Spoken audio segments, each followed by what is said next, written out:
সালাম সালাম।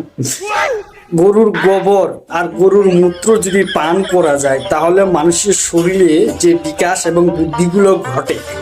Number one, গরুর মূত্র যদি বেশি করে পান করা যায় তাহলে অন্য দেশের রাজনৈতিক অভ্যন্তরীণ বিষয়ে নাক গলিয়ে সেই দেশটাকে কিভাবে দাঙ্গা হাঙ্গা ফাসাদ বাজিয়ে সেই দেশে হট্টগোল তৈরি করা যায় সেই বুদ্ধিটার দিক থেকে 1 নম্বরে উঠে চলে আসবে আপনার বুদ্ধিটা মেমোরিতে।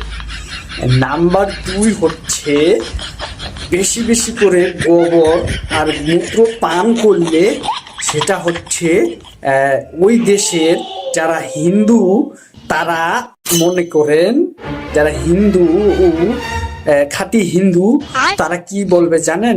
তারা বলবে আমি হিন্দু রাষ্ট্র বানাएंगी, আমি হিন্দু রাষ্ট্র বানাएंगी। নাম্বার 3, যে বুদ্ধিটা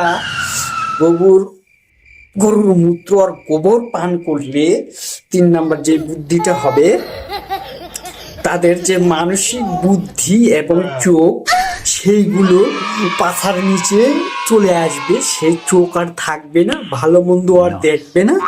হ্যাঁ, তারা শুধু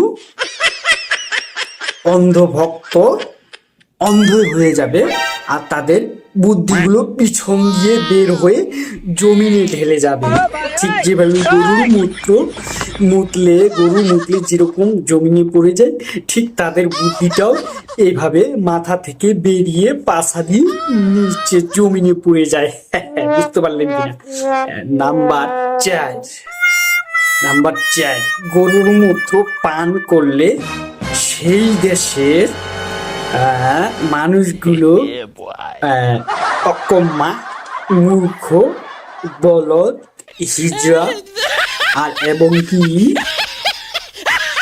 তারা সেই দেশের তরকারি, ভাত, ফলমূল, টাকা পয়সা এসব বাঁচিয়ে দিবে।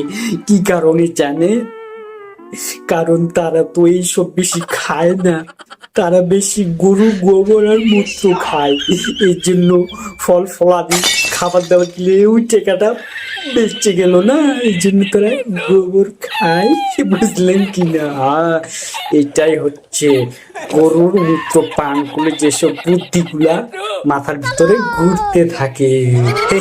বুঝলেন কিনা?